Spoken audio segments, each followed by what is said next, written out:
Hello दोस्तों, स्वागत है आपका कृष्णास स्क्रीन भाज में। आज हम देखने वाले हैं Alice in Borderland season 2 episode 5 को। तो चलिए बिना देरी किए शुरू करते हैं। एपिसोड के स्टार्टिंग में उसागी को जंगल में आरिसु को ढूंढते हुए दिखाता है।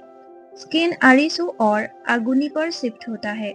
आरिसु आगुनी को जिंदा देखकर बहुत ही खुश होता है। आगुनी बाकी लोगों के बारे में पूछने पर आरिसु बोलता है कि गेम के दौरान शिशिया और आन अलग हो गए थे, तो कुइना उन दोनों को ढूंढने निकली है। निरागी भी जिंदा है और पिछली गेम में हम लोगों ने तात्ता को खो दिया है। ये सुनकर आगुनी को भी बुरा लगता है, क्योंकि बीच में तात्ता भी आगुनी के साथ अच्छा था। आगुनी आरिसु को किंग ऑफ स्पेड्स को मारने के लिए अपना साथ देने को कहता है, लेकिन आरिसु को उसागी को ढूंढने जाना है ये कहकर मना कर देता है। रात में सोते वक्त आकाने अपने पास्ट को याद कर रही है। सीन आकाने के पास्ट पर शिफ्ट होता है। आकाने अपने फ्रेंड्स के साथ बात करती हुई क्लास से निकल रही थी, तभी 3 लड़के आकर उनको संडे पार्टी करने के लिए पूछते हैं। तब आकाने उस दिन मेरी माँ की डेथ एनिवर्सरी है ये कहकर मना करती है। तब तीनों लड़के सॉरी कहते हैं, लेकिन आकाने बोलती है कि मुझे कोई दुख नहीं है, वो अपनी बॉयफ्रेंड के साथ ट्रिप पर निकली थी, एक्सीडेंट से मर गई। तभी आसमान में आतिशबाजी होता है और सीन एक गेम स्टेडियम में शिफ्ट होता है। ये गेम आकाने का फर्स्ट गेम था। सभी टेबल से एक एक फोन ले लेते हैं। फोन का स्क्रीन ऑन होता है। गेम है हुकुम का सट्टा। रूल से गेम एरिया के तबाह होने से पहले गेम एरिया से निकल जाओ। आकाने को कुछ भी समझ नहीं आता। उसके पास खड़े आदमी बोलता है कि अगर तुम जीना चाहते हो तो तुम्हें गेम को क्लियर करना होगा। उसको देखकर लगता है वो पहले से गेम के दुनिया में सरवाइव कर रहा है। तभी जमीन हिलने लगता है। ये देखकर सब लोग बाहर की तरफ भागने लगता है। तभी जमीन फटकर पानी निकलने लगता है। अकाने जैसे तैसे गेट तक पहुंचती है, लेकिन तभी पानी उसके पैर के नीचे से निकल जाते हैं। अकाने को होश आती है, तब ये स्टेडियम पूरी तरह तबाह हो चुकी थी। अकाने अपने पैर को देखती है। उसका एक पैर लोहे में फंसा हुआ है। अकाने दर्द से चिल्लाने लगती है, लेकिन वहाँ अब कोई जिंदा नहीं बचा।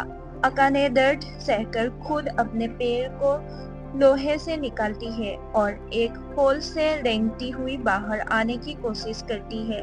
तभी सीन प्रेजेंट में शिफ्ट होती है। नेक्स्ट डे आरिसु उठता है और अकाने को शहर जाने का रास्ता पूछता है। तब अकाने पूछती है, क्या तुम्हें उसागी को ढूंढने जाना है?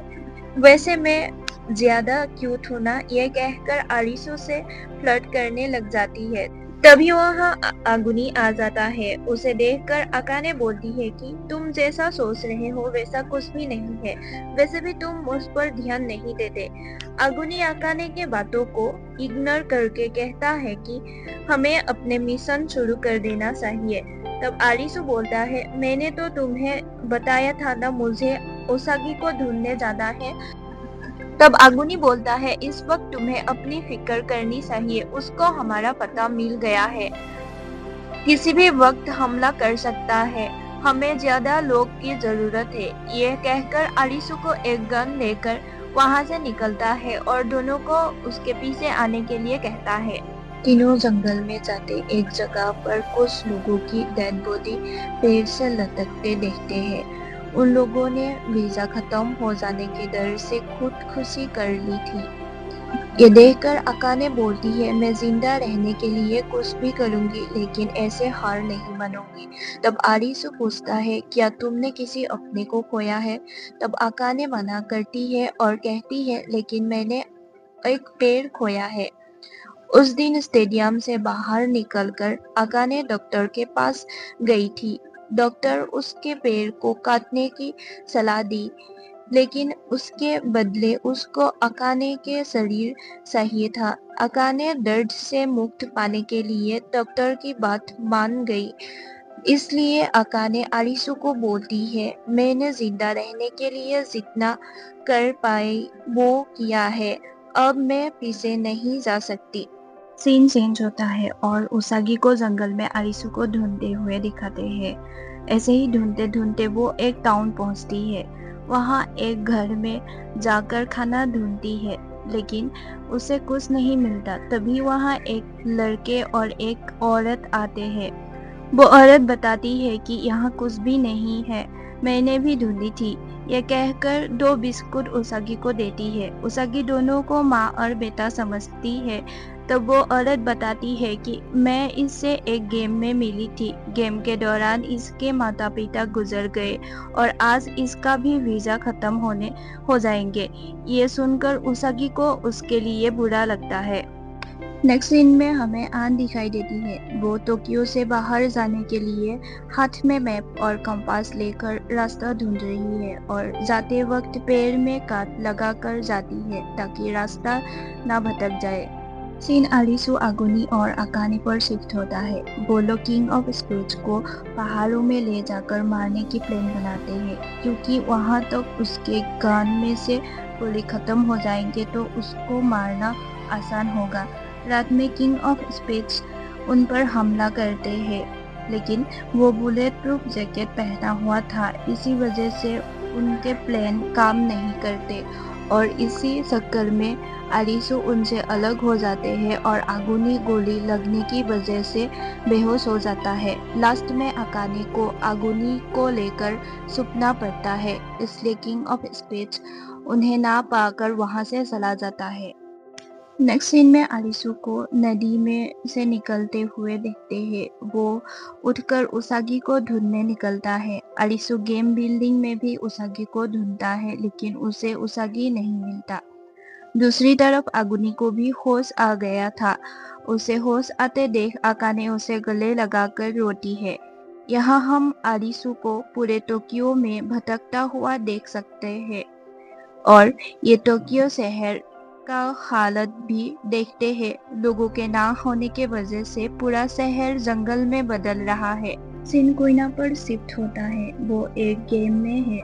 गेम के बाद उसे दिखाते हैं जहां उसके हाथ में से खून निकल रहा है। दूसरी तरफ आन चलती चलती फाइनली पहाड़ के ऊपरी हिस्सा पर पहुंच चुकी है। वहां पहुंचने पर आन हैरान होती है, क्योंकि दूर दूर तक सिर्फ पहाड़ ही पहाड़। इसका मतलब वो लोग गेम एरिना में पूरी तरह फंस चुके हैं। सीन दूसरे गेम में शिफ्ट होता है। वहाँ उसागी उस सोते बच्चे को लेकर गेम खेलने जाती है, क्योंकि आज उसका वीजा खत्म हो जाएगा। इसलिए उसागी उसको हेल्प करके गेम जीतवाना चाहती है। वहाँ उन दोनों के अलावा और भी लोग होते हैं। तभी वहाँ आरिसू पहुँच जाता है। दोनों एक दूसरे को देखकर गले लगाते हैं। उसके बाद उसागी बच्चे के बारे में सब बता देता है। तभी स्क्रीन ऑन होता है। गेम के रूल्स बताया जाता है। गेम में किंग एंड क्वीन टीम के साथ पकड़म पकड़ाई होगा। क्वीन के टीम में क्वीन के साथ और 4 प्लेयर्स है। पहले वो लोग किंग के टीम को टास्क करने आएंगे। टास्क करने के बाद उसका बैच कलर क्वीन टीम के कलर में बदल जाएगा और नेक्स्ट गेम में वो उनके टीम से खेलेंगे। ऐसे ही 16 राउंड के बाद जिसका टीम में कम खिलाड़ी रहेंगे वो मारे जाएंगे। हालांकि किंग और क्वीन अपना टीम नहीं बदल सकते। क्वीन आकर इस टीम के किंग के लिए सोते बच्चे को सुनता है, जिस वजह से वो काफी डर जाता है। उसके बाद सब अपना अपना बैच पहनते हैं और गेम स्टार्ट होता है। क्वीन के टीम बिल्डिंग में एंटर करते हैं। इधर उसागी बच्चे को वही रहने कहकर भागती है। गेम में एक एक करके किंग टीम के प्लेयर्स कम होने लगते हैं। क्वीन टीम के प्लेयर्स किंग टीम के प्लेयर्स को कहते हैं कि ये बेगम बहुत ही ताकतवर है। पिछले गेम में भी हम बेगम के साथ थे और हम जीत गए। आज भी बेगम ही जीतेगा, इसलिए किंग टीम के प्लेयर्स के हाथ मत आना। आखिर में किंग टीम में सिर्फ 3 लोग बचते हैं, आरिसु, उसागी और वो बच्चा। इधर गेम खत्म होने में 2-3 ही राउंड बचा है और एक औरत को बच्चे के लिए बुरा लगता है, लेकिन उसे भी अपनी जान की फिक्र है। तभी वहां बेगम आती है और वो आरिसु को अपने टीम में लेना चाहती है, इसलिए नेक्स्ट राउंड में बेगम आरिसु के पीछे पड़ जाती है। तभी वहां उसागी आ जाती है और आरिसु को भागने के लिए कहती है और यही एपिसोड 5 खत्म हो जाता है। वीडियो पसंद आया हो तो वीडियो को लाइक, चैनल को सब्सक्राइब करना मत भूलना।